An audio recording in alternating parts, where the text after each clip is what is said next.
Chart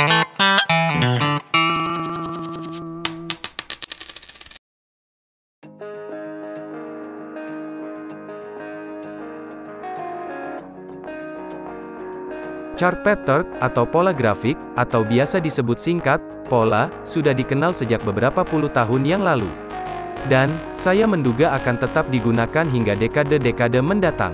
Tekanan jual dan beli yang dilakukan oleh banyak pihak, akan menyetir chart membentuk suatu pola. Meskipun aplikasi dan robot-robot canggih, turut hadir mengubah dinamika harga saham di market. Emosi dari para manusia di belakangnya akan tetap ada, sehingga pola-pola chart tetap terbentuk, dan akan meninggalkan jejak yang serupa.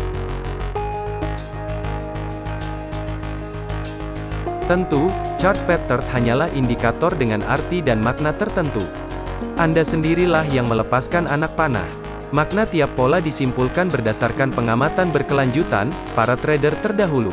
Pola-pola grafik ini, menjadi salah satu indikator para trader, untuk melakukan aksinya. Ada dua kategori utama untuk chart pattern. Yang pertama, pola pembalikan atau reversal. Pola ini menunjukkan peristiwa pembalikan arah tren sedang terjadi. Jika awalnya harga saham bergerak naik, kemudian harga membentuk rangkaian pola reversal ini, maka dikatakan bahwa harga saham kemungkinan akan berbalik turun.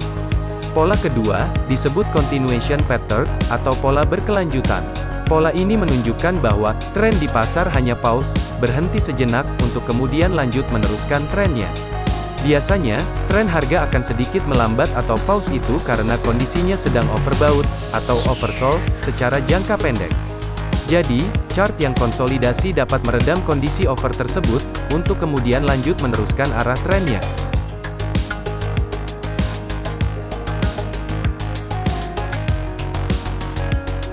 Kita mulai dengan daftar pola reversal, pada grafik saham. Head and Shoulder. Saya akui ini bukan merek sampo. Pola Head and Shoulder menjadi sinyal untuk melakukan aksi jual. Pola ini mengisyaratkan adanya pembalikan arah dari uptrend, menjadi berbalik downtrend. Ciri khas pola Head and Shoulder adalah, dia punya dua pola bahu di sisi kanan kiri, dengan ketinggian yang mirip, dan di tengahnya ada pola harga yang lebih tinggi daripada bahunya. Pola Head and Shoulder dianggap selesai, ketika harga ditutup di bawah neckline. Kita lihat di sini, ada semacam garis batas leher yang menandakan titik konfirmasi pembalikan arah. Pada saat harga saham turun menembus neckline hingga saat harga closing, maka ini menjadi sinyal, penentu akhir dari pola Head and Shoulder. Volume transaksi yang meningkat memperkuat sinyal konfirmasi. Setelah harga turun dan berada di bawah neckline, biasanya harga akan melakukan return move, atau pullback menuju neckline. Kali ini neckline berfungsi sebagai resisten. Volume yang kurang kuat, akan membuat harga saham lebih berat untuk breakout. Sehingga pada akhirnya, polanya akan memantul dan trennya berubah menjadi downtrend. Head and Shoulder diawali dengan uptrend yang berbalik menjadi downtrend. Sementara itu, kita juga mengenal inverted head and shoulder, di mana saham yang downtrend berbalik arah menjadi uptrend. Ketika terbentuk pola ini, maka akan menjadi sinyal beli bagi trader. Ciri-ciri dan karakternya serupa dengan head and shoulder, hanya kita baca secara upside down. Triple top and triple bottom. Jika diamati, gejala awal pola triple top mirip dengan head and shoulder, hanya saja, harga saham gagal menembus lebih tinggi dibandingkan bahu di sisi kiri. Volume transaksi cenderung menurun pada setiap puncak.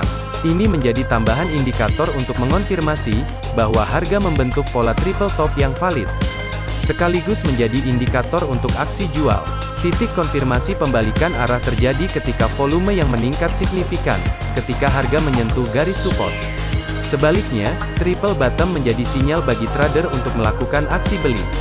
Mirip dengan inverted head and shoulder, namun titik low berada pada level harga yang cenderung sama. Titik krusialnya adalah pada titik breakout. Apabila volume meningkat signifikan, maka ini menjadi penanda berakhirnya pola triple bottom, harga berbalik arah dari downtrend menjadi uptrend. Triple top dan triple bottom diketahui lebih jarang terjadi. Pola reversal yang lebih sering muncul adalah double bottom dan double top. Pola ini hanya memiliki dua puncak atau dua palung, bukannya tiga. Titik low yang kedua menjadi titik krusial, untuk menentukan potensi pembalikan arah.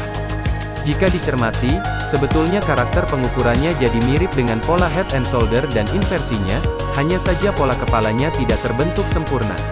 Menurut John J. Murphy, pakar teknikalis jebolan Merrill Lynch, secara umum double top atau double bottom yang paling valid, rentang puncak atau rentang palungnya harus memiliki rentang waktu, setidaknya 1 bulan hingga 3 bulan.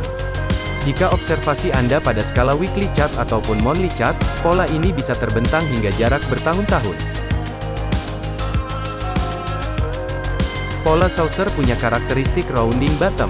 Harga akan membentuk seperti lengkungan mangkuk besar, sebelum akhirnya reversal menjadi uptrend. Ini merupakan salah satu sinyal beli yang kadangkala muncul, meskipun frekuensinya tidak lebih banyak dibandingkan pola tops dan bottom. Variasi dari pola saucer yang juga dikenal luas antara lain pola cup and handle. Pola saucer seperti ini dikatakan lebih valid, ketika terlihat pada skala chart mingguan atau bulanan. Meskipun, bisa jadi dapat ditemukan pada skala harian. Artinya, time frame observasinya minimal sekitar 3 bulan kalender.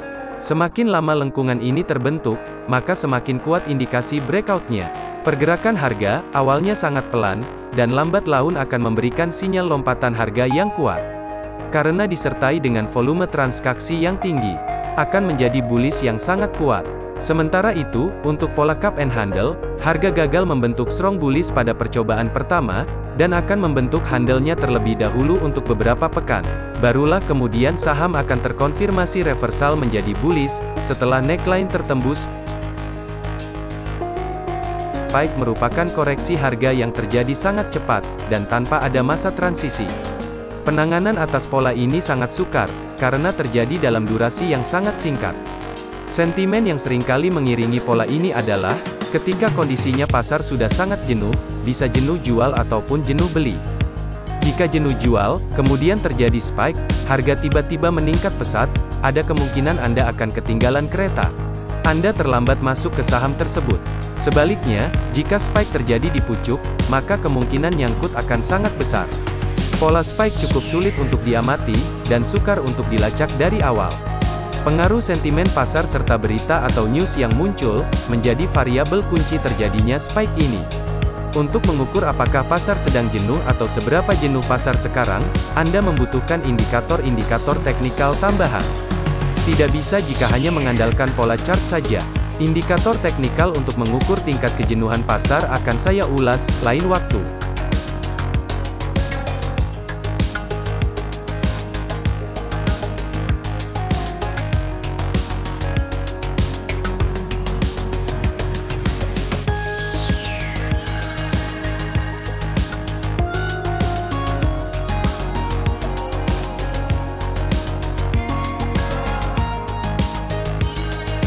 Subscribe channel ini untuk selalu mendapatkan wawasan baru tentang investasi. Stay healthy and happy investing.